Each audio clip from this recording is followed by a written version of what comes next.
opportunity to have a specific meeting with the President of the United States.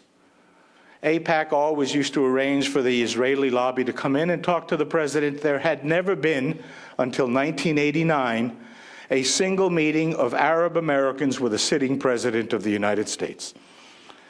Now, I worked for a great president who understood the world, and I went in and I said, Mr. President, I think you ought to have a meeting with Arab Americans so that you can hear that side of the issue.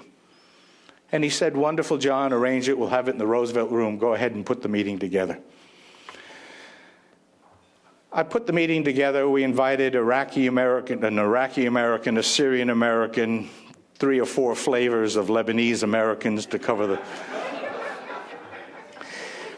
We had Jordanian American, we had Christians, we had the Orthodox Christians, the Maronites, Muslims, about 15, 16, 17.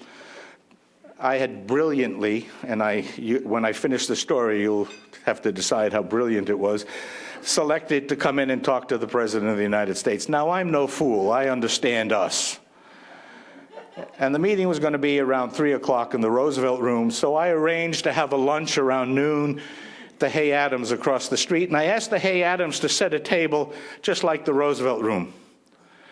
And we all sat down. I sat everybody down where they would be seated, and I said, we are going to decide on what we're going to tell the President, and we are going to rehearse.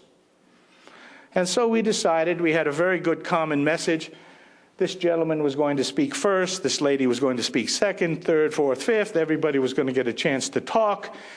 We rehearsed what the first gentleman would say. We rehearsed what the second lady would say. We rehearsed, and we went around and did it 2 or 3 times. I go back to the White House. I walk into the Roosevelt Room. They're all there. I go and get the President from the Oval Office. He's as gracious as always. He has his picture taken with each individual, says hello to them, talks to them. George Bush, 41, as we know, was just perfect at that. We all sit down. I say, Mr. President, we'd like to introduce the issue, and so we'll open up the discussion.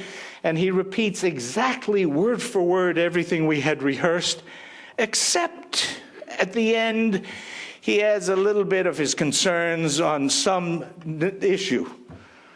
The second lady presents her point exactly as we had rehearsed, except she feels obliged to respond to what was added at the end of the first discussion.